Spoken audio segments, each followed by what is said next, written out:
আর মুহাম্মদুর রাসূলুল্লাহর তরিকা যতক্ষণ পর্যন্ত না আসবে ততক্ষণ পর্যন্ত জীবনে স্বাদ বা মজা আসবে, যেটাকে বলে হ্যাপিনেস। জীবনে হ্যাপি হবে না, সুখী হবে না। কেননা মুহাম্মদুর রাসূলুল্লাহর তরিকার ভিতরে সুখ, শান্তি, মুহাম্মদুর রাসূলুল্লাহর তরিকার ভিতরে মজা, স্বাদ। আর এটা ওয়াল্লাহি স্বাদ, আল্লাহর কসম, আল্লাহ স্বাদ দিয়েছেন। জীবনের স্বাদ, জীবনের মজা, জীবনের সুখ, জীবনের শান্তি আল্লাহ মুহাম্মদুর রাসূলুল্লাহর তরিকার ভিতরে, আল্লাহ রসুলের তরিকার। এই জন্য দেখেন না, যারা যত বেশি আল্লাহ রসুলের তরিকার কাছে, তাদের জীবন পর্যালোচনা করে দেখেন, কাছের থেকে যায় দেখেন, ওরা অত বেশি স্বাদে, অত বেশি মজা, অত বেশি সুখ, অত বেশি শান্তি। কারো ঘরে ঝগড়া হয়, আনে না কেন? আবার এরকমও ঘর আছে, এত আনো কেন, এই জন্য ঝগড়া হয়। তোমাকে কে বলছে এত আনতে হয় না? কারো ঘরে ঝগড়া হয়, আনো না কেন, এই জন্য ঝগড়া হয়। আর কারো ঘরে ঝগড়া হয়, এত আনো কেন। মানুষ চিন্তা করেই তো প্লেন বানাইছে। একটা প্লেন কি সোনার সমান দামি না সোনার চেয়ে দামি?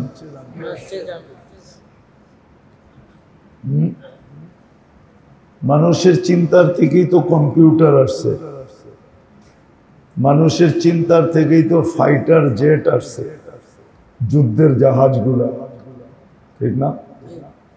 তাহলে বোঝা গেল মানুষের চিন্তাটা একটা পরশ পাথর। এটা তো দুনিয়ার দিক দিয়া বললাম। এই জন্য কথা শুরুটা ছিল যে মানুষকে চিন্তা করা উচিত, খুব গভীরভাবে চিন্তা করা উচিত।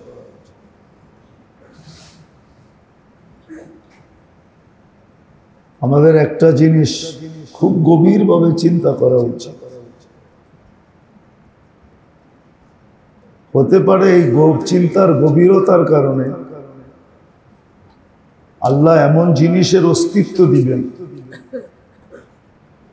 যেটা বললাম না যে পরশ পাথর লোহায় লাগলে সোনা হয়, এর চেয়ে দামি জিনিস হবে।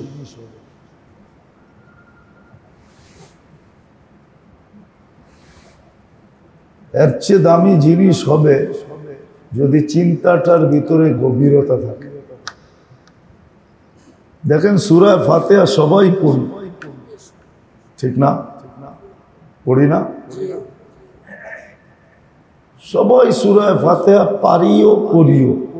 মুসলমান সূরা ফাতিহা কমসে কম পারে, ঠিক না? ছোটখাটো 2-4টা সূরা পারে, ঠিক না? যারা জীবনে নামাজ পড়ে না ওদেরকে জিগাইলেও দেখবেন পারে।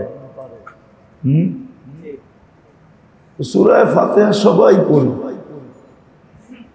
এটার ভিতরে সবাই হেদায়েত চাই, ইহদিনাস সিরাতাল মুস্তাকিম, ঠিক না? কিন্তু আমার ভাবা উচিত খুব গভীরভাবে যে আমি কত বৎসর ধরে চাইতেছি, কত বয়স ধরে চাইতেছি, আমি হেদায়েত কতটুক পাইলাম? আদৌ কি আমি হেদায়েত পাইলাম বা কতটুকু পাইলাম? এটা আমাদের সবার চিন্তা করা উচিত খুব গভীরভাবে।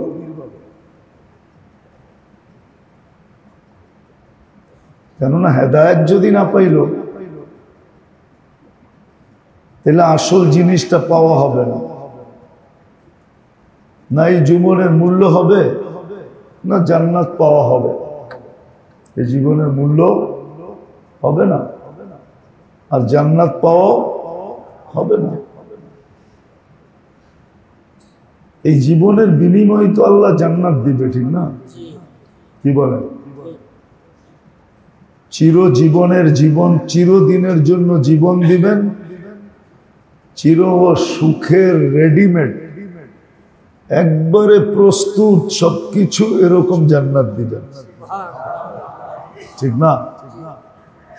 এই ছোট জীবনটার বিনিময়ে হেদায়েত না পাইলে কিন্তু জীবনের মূল্য পাওয়া যাবে না, আর হেদায়েত না পাইলে কিন্তু জান্নাতও পাওয়া যাবে না। অথচ আমি প্রত্যেক রাকাতে চাই ইহদিনাস সিরাতাল মুস্তাকিম। আমাদের কিন্তু গভীরভাবে বসা ভাবা উচিত ছিল যে আমি যে এই যে চায়া চলছি, কি যেই দুয়ারে পায় ওই দুয়ারেই তো ভিক্ষুক বারবার আসে, ঠিক না? না পাইলে আমি যে চাইতেছি আমি আদব পাইতেছি কিনা, হেদায়েত পাইতেছি কিনা, এটা আমাদের ভাবা উচিত। আমাদের ব্রেন যেই কাজে এখন ব্যয় হয়, সারাদিন যেই বিষয়গুলোর উপরে ব্যয় হয়, ওই বিষয়গুলোর উপরে ব্যয় হওয়া উচিত ছিল না। উচিত ছিল এটার পিছনে ব্যয় হওয়া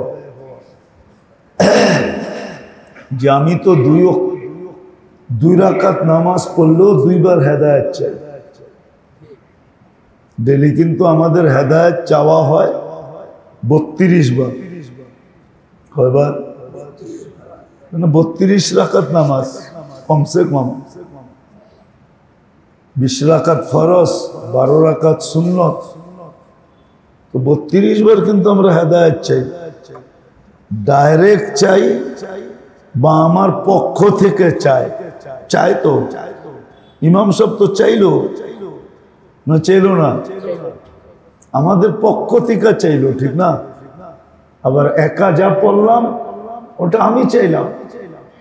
এই যে ডেলি 32 বার আমি হেদায়েত চাই, একটু ভাবা উচিত যে ডেলি যদি 32 বার হয় তাহলে মাসে কতবার হয়?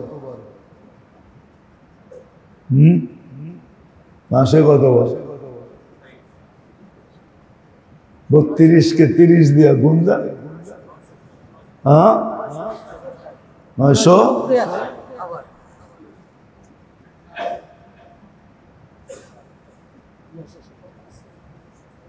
960 বার চাই। বৎসরে কতবার চাই? এই 20 বৎসরে কতবার চাইলাম? 10 বৎসরে কতবার চাইলাম? আমার 60 বৎসরে কতবার চাইলাম? বাবার বিষয় কিন্তু আমার কথাটা উড়াইয়া দিয়ে না। আমাদের সবার চিন্তা করা উচিত ছিল যে আমি যে হেদায়েত আল্লাহর কাছে চাই, কোন জিনিস পাইলে তো অনুভূতি হয়, অনুভব হয় যে আমি পাইছি। কতবার আমি ভাবলাম যে আমি হেদায়েত কতটুকু পেলাম?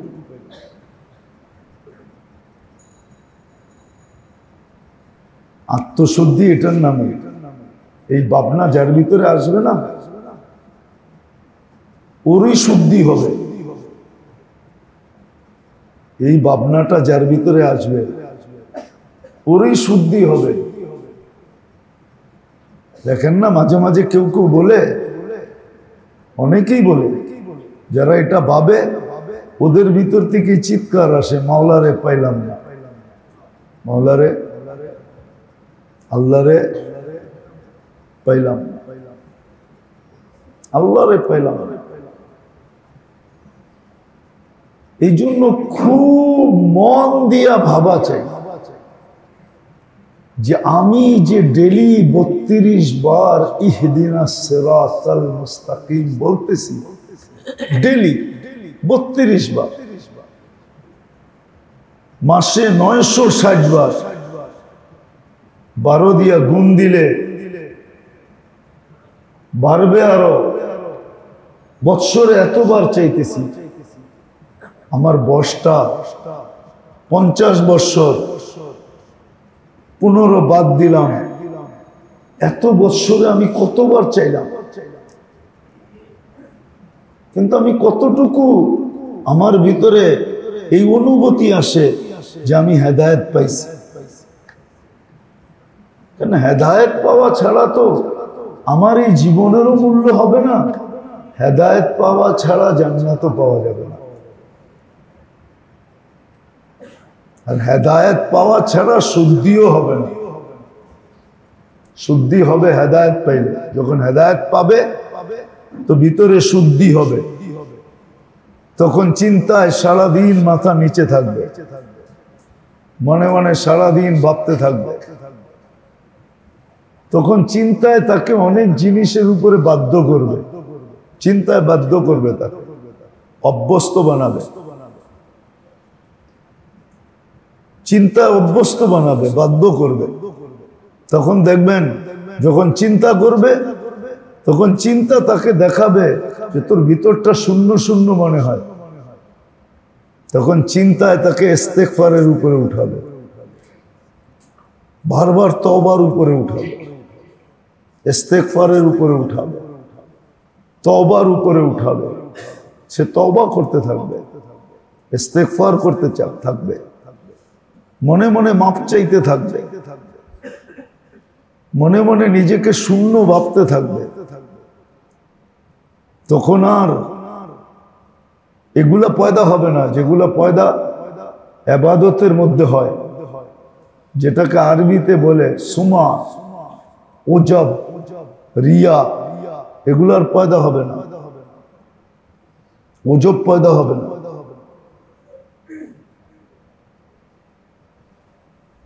ওজব বলে একটু ইবাদত করি এটাকে যথেষ্ট মনে করা। আছে না আমাদের দেশের কিছু মানুষ নামাজের কথা কইলে আমরাও তো পড়ি, কিন্তু হয়তো সপ্তাহে একদিন পড়ে, মাঝে মাঝে পড়ে। উনি পুরা ভাবতেছে যে আমি তো পড়ি, আমি তো এতটুককে যথেষ্ট ভাবতেছে।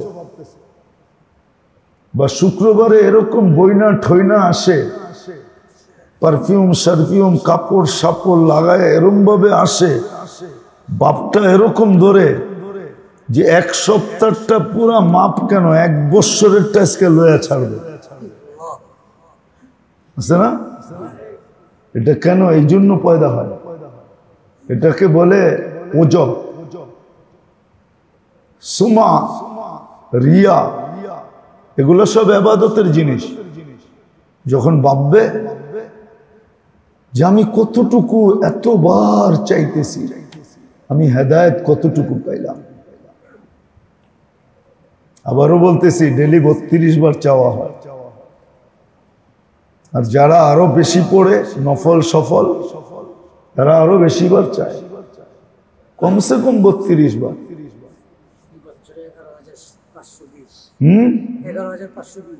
11,520 বার বলে বৎসরে হয়, মাসে 960 বার হেদায়েত চায়। কিন্তু আমি কতটুকু পেলাম? আর হেদায়েত যারা পায়, সত্য, এটাই সত্য, হেদায়েত যারা পায় ওদের জীবনে শূন্যতা থাকে না। মানুষ দেখে কিন্তু ও খুঁজা পায় না, ও খুঁজা পায় না। মানুষ বাহির থেকে দেখে যে লোকটা শূন্য, কি বাইরে পানি পড়তে ভিতরে আগে পড়ে, গায়ে কাপড় নাই, পেটে ভাত নাই, পায়ে জুতা নাই, সমাজে কোনো স্থান নাই। তো মানুষ শূন্য দেখে কিন্তু ও নিজেকে নিজে শূন্য দেখে না, ওর ভিতরে কোনো শূন্যতা থাকে না। ও সব অবস্থা আলহামদুলিল্লাহ বলে, যেটা কিতাবে শিখাইছে, আলহামদুলিল্লাহ আলা কুল্লি হাল। ও সর্ব অবস্থায় আলহামদুলিল্লাহ বলে। আর এটা বলার তৌফিক কেন হয়? কেন? ওর ভিতরে কোনো শূন্যতা নাই। আরেকজনকে দেখবেন পিটাইও আলহামদুলিল্লাহ বলাইতে পারবেন না, ও জানেই না আলহামদুলিল্লাহ কোথায় বলতে হয়, এটাও জানে না। ও তো আলহামদুলিল্লাহর উচ্চারণও জানে না, যে আলহামদুলিল্লাহ কোথায় বলতে হয় এটাও জানে না, উচ্চারণও জানে না। আলহামদুলিল্লাহ বলেই না, ও বলতেও চায় না। ও তো এই কথা বলে, আমি শক্তি দিয়া কামাইলাম, আল্লাহরে প্রশংসা করবো কেন, আলহামদুলিল্লাহ বলবো কেন? কামাইলাম তো আমার মেধা দিয়া, ঠিক না? কেন? ও অন্ধ, ও এটা ভাবলে আলহামদুলিল্লাহ বলতে পারতো যে আমার মেধা দিয়া কামাইছি বটে, পলিসি দিয়া কামাইছি বটে, বুদ্ধি দিয়া কামাইছি বটে, কিন্তু এটা আমার ভিতরে দিছে কে? এটা ভাবলে কিন্তু আলহামদুলিল্লাহ বলতে পারতো, কিন্তু এটা ভাবে না। এটার থেকেও অন্ধ, এটা ওর ব্রেনে আসেই না। তো মেরে দোস্ত, হেদায়েত পাইলেই মানুষের জীবনে শূন্যতা থাকে না, সব শূন্যতা দূর হয়ে যায়। দুনিয়া যতই শূন্যতা দেখুন, যেমন সাহাবাদের জিন্দগিতে দুনিয়া শূন্যতা দেখবে, দুনিয়ার লাইনে শূন্যতা, ঠিক না? ঘরে চুলা জ্বলে না, পেটে পাথর, এর চেয়ে বড় শূন্যতা কি? কিন্তু ওনাদেরকে জিজ্ঞেস করেন, ওনারা বলবে আমাদের কোনো শূন্যতা নেই, আলহামদুলিল্লাহ, আলহামদুলিল্লাহ।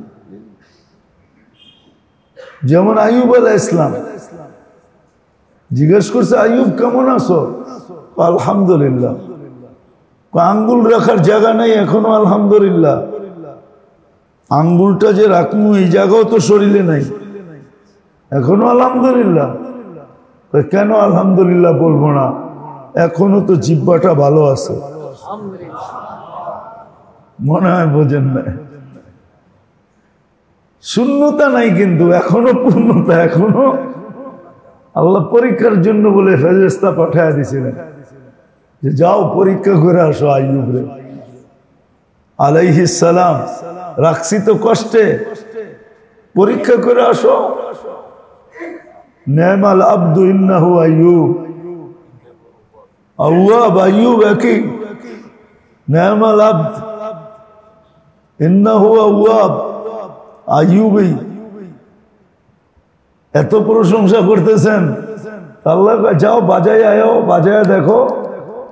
বাজায় দেখে না? আরে কলসি কিনতে গেলে বাজায় দেখেন, আল্লাহকে বাজাও। তাই বলতেছে আইয়ুব কেমন আছো? আলহামদুলিল্লাহ।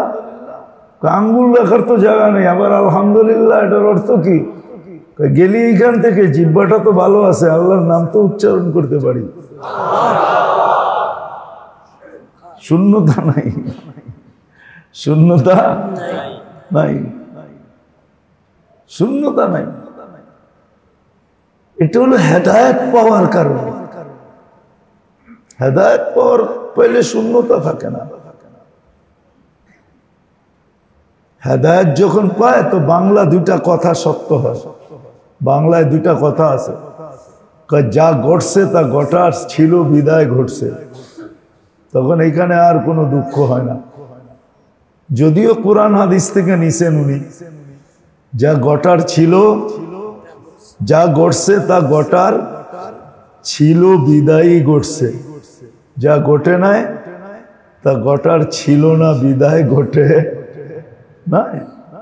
হেদায়েত পাইলে এই দুটা সত্য হয়, তখন আলহামদুলিল্লাহ বলে। ভিতরটা বিলকুল ভরা, শূন্যতা জীবনে নাই, কারো নাই।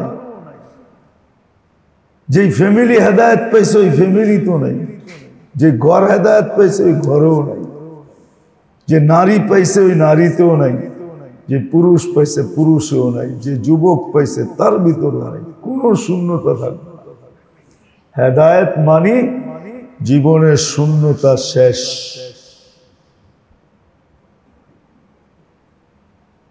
হেদায়েত পাইলে, এই জন্য আমি বলতেছি যে আমাদের চিন্তা করা, খুব গভীরভাবে চিন্তা করা, সময় দিয়ে চিন্তা করা উচিত। যে ডেলি 32 বার হেদায়েত চাই, মাসে 960 বার চাই, বৎসরে 11,520 বার চাই, হেদায়েত চাই। কিন্তু আমি পাইলাম কতটুকু? পাইলাম কত? এটা আমাদের চিন্তা করা উচিত। আর আরেকটা চিন্তা করা উচিত, ঠিক একই সংখ্যায়, সংখ্যা এখানে কোনো দিন বেশি কম নাই, একই সংখ্যা। যে আমি যে 32 বার ডেলি গায়রিল মাগদুবি আলাইহিম ওয়ালাদ-দাল্লিন, গায়রের তরিকার থেকে বাঁচতে চাইতেছি, আমি নিজেকে ইহুদি নাসারার তরিকার থেকে কতটুকু বাঁচাইতে পারতেছি? এটা ভাবা উচিত। আমি ডেলি 32 বার চাইতেছি, আল্লাহ ইহুদি নাসারার তরিকার থেকে আমাকে বাঁচান। গায়রিল মাগদুবি আলাইহিম ওয়ালাদ-দাল্লিন, এদের তরিকার থেকে আমাকে বাঁচান, এদের আদর্শ থেকে আমাকে বাঁচান। এই যে বাঁচতে চাইতেছি, রাগ হয় না, কিন্তু বাবার বিষয়, চিন্তার বিষয়, খুব গভীরভাবে চিন্তার বিষয়, যে আমি কতটুকু এদের তরিকার থেকে নিজেকে, নিজের ঘরকে, নিজের ছেলে সন্তানকে বাঁচাইতে পারতেছি। চিন্তা করা উচিত। কেন এই তরিকার থেকে যতক্ষণ পর্যন্ত না বাঁচবে, ততক্ষণ পর্যন্ত মুহাম্মদুর রাসূলুল্লাহর তরিকা আসবে না। আর মুহাম্মদুর রাসূলুল্লাহর তরিকা যতক্ষণ পর্যন্ত না আসবে, ততক্ষণ পর্যন্ত জীবনে স্বাদ বা মজা আসবে না। জীবনে স্বাদও আসবে না, মজাও আসবে। জীবনে স্বাদ আসবে, জীবনে মজা আসবে, যেটাকে বলে হ্যাপিনেস, জীবনে হ্যাপি হবে না, সুখী হবে না। কেননা মুহাম্মদুর রাসূলুল্লাহর তরিকার ভিতরে সুখ, শান্তি। মুহাম্মদুর রাসূলুল্লাহর তরিকার ভিতরে মজা, স্বাদ, বড় স্বাদ। আর এটা ওয়াল্লাহি স্বাদ, আল্লাহর কসম, আল্লাহ স্বাদ দিয়েছেন। জীবনের স্বাদ, জীবনের মজা, জীবনের সুখ, জীবনের শান্তি আল্লাহ মুহাম্মদুর রাসূলুল্লাহর তরিকার ভিতরে গেছে, তরিকার ভিতরে গেছে, আল্লাহ রসুলের তরিকার, আল্লাহ রসুলের তরিকার ভিতরে। এই জন্য দেখেন না, যারা যত বেশি আল্লাহ রসুলের তরিকার কাছে, তাদের জীবন পর্যালোচনা করে দেখেন, কাছের থেকে যা দেখেন, ওরা অত বেশি স্বাদে, অত বেশি স্বাদে, ওদের জীবনে অত বেশি স্বাদ, অত বেশি মজা, অত বেশি সুখ, অত বেশি শান্তি। কারো ঘরে ঝগড়া হয়, আনে না কেন? ঠিক না? হয় না? হ্যাঁ। আবার এরকমও ঘর আছে, এত আনো কেন, এই জন্য ঝগড়া হয়। তোমাকে কে বলছে এত আনতে? হয় না? মনে হয় বুঝাইতে পারিনি। কারো ঘরে ঝগড়া হয়, আনো না কেন, এই জন্য ঝগড়া হয়। আর কারো ঘরে ঝগড়া হয়, এত আনো কেন। ঠিক না? দুটোই তো আছে।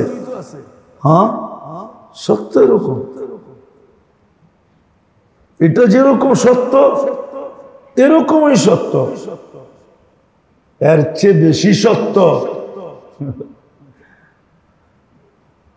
এর চেয়ে বেশি সত্য।